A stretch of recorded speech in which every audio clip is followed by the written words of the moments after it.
Hello there and welcome back to another video on my channel. How are we doing today? Today I thought I would show you how I prepare, fill and finish each piping bag that I make when I do my baking, seeing as I do it in every video, well most videos, and you know, it's a useful thing that I have learned, so hopefully it will help you guys too. So let's go! So the reason I've got basically two of everything apart from the scissors is because I'm going to show you how to do it with one with a nozzle and then one without, because I do use both. So the first thing we are going to need is one, the buttercream itself, then our spatula, our two piping bags, although you will only be needing one depending on how many buttercreams you are working with, two tall glasses, this is because then you've got room to fill up while the sides are overlapping. You can use a bowl if you want to, but personally I find this easier. Two elastic bands, or again one elastic band, and a nozzle if you want to. It's whatever nozzle you want. I've gone for one that looks like mini teeth on the outside because I felt like it. So the first thing we're going to do is put our piping bags into our tall glass. Now the first one that I'm not putting a piping nozzle in, I am going to bend the bottom over slightly, about 2 or 3 inches up, because then I've got room between where I snip off the end and the buttercream.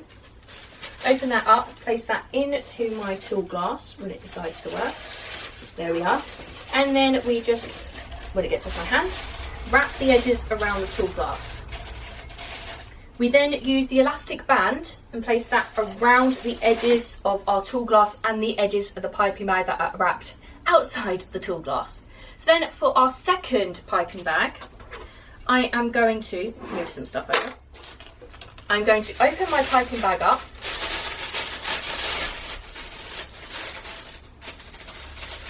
place our nozzle into our piping bag, making sure it's facing the right way,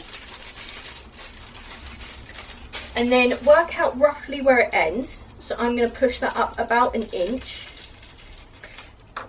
half an inch, actually half an inch would probably be better. Snip that off there, and then push the piping nozzle right down as tight as possible against the bottom, because then that prevents the icing going around the piping nozzle and then out the front and splurging everywhere, which is just not what you need. So we open this up and proceed to put it into our tall glass, but actually I've just remembered I'm going to do the same thing and fold the piping nozzle up and then place it into the tall glass, because then again it prevents the icing getting too close to the piping nozzle when you, well, before you have finished filling it up.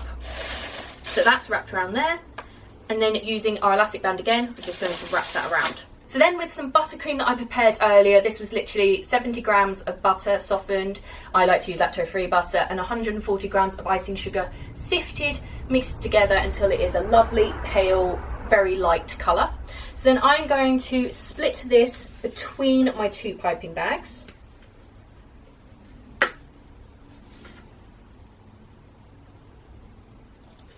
Okay, you go in there. I've probably done too much in one over the other, but sometimes that's just how life works. This wasn't a huge amount of buttercream anyway, so there we are. That's it, more evenly spread. So then the next thing is to unravel the piping bags. So you can do this one of two ways. You can either, depending on how full your piping bag has got, you can go either above it and take the elastic band off, unwrap the edges, squeeze the piping bag, the buttercream down, and then twirl the top quite a lot, and then again using our elastic band we're going to tie that around the top of our piping bag. You want the elastic band to be quite small, because otherwise you are raveling it up about 20 times to be able to get it to work. And the reason I'm doing this, and I found this useful, is because one, I learnt it I believe from Rosanna Pansino, and two, the reason for it is that it actually, while you are piping, prevents the buttercream going up all over your hands, which I find incredibly useful because I'm very, very messy. And the other option is, if you have filled up your buttercream quite high, as you will see in previous videos, my buttercream or my whipped cream or whatever I'm piping is sometimes up to here because I am bad at measuring, and to be honest with you, I don't have any taller glasses, so that's what I'm working with. So if it becomes too high, you then get the elastic band and go down, work the glass up and bring it up and under the the glass to be able to lift up over, or you can pull it down and lift the glass up, which was probably a bit more sensible than the way I did it. And then you just repeat the exact same process, but with the nozzle, you've got to be careful not to squeeze it too far down until you are ready. So you just want a good gap. Yeah, there we are. Twizzle it up. And then the elastic band, wrap it round again. There we go. So that's a good amount in there. So let me just get rid of all of this stuff and then I'll show you what it's like when you pipe it. So now onto actually piping. Seeing as this is a chopping board, I'm just going to pipe onto that. So I'll start with the one that has the nozzle. So you then just squeeze the buttercream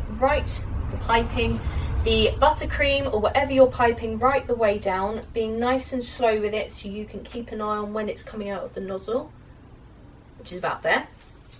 And then you just twizzle it up. Turn it round, and again, I'm not too experienced with this. Decorating is not my thing. I have only really just learned how to make the cakes themselves, so this is something I have to go into working towards. But the amount of small buttercream I've got, yeah, see, I'm not good at the design, but it pipes, so that's all I can ask for, because sometimes when I've done test baking, it has not. And then you just put pressure on it and squeeze. And then if you've run out, or you have run out of what your hand is able to cope with in that moment, you squeeze down, again making sure that it's not going to go out of the nozzle before you are ready. And then just do little designs however you... Again, I'm not good at decoration. See fit. Okay, so that's probably enough to show you for the first one. And now onto the one without the nozzle. So I tend to work with just this because, as I say, I'm not good at decorating, and this provides, for me, quite a bob standard way of doing it. So you basically now want to decide the size of how much you want to pipe out in one go. That, I would say, is probably about an inch thick wide in the circle itself to be able to pipe it. So I'm going to go about the same, but you can go bigger or smaller depending on what you're working on. So I've cut, yeah, about an inch.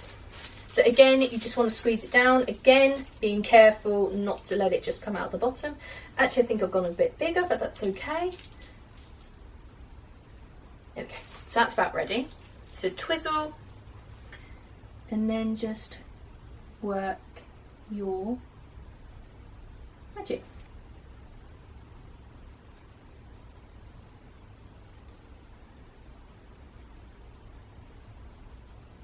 There we are.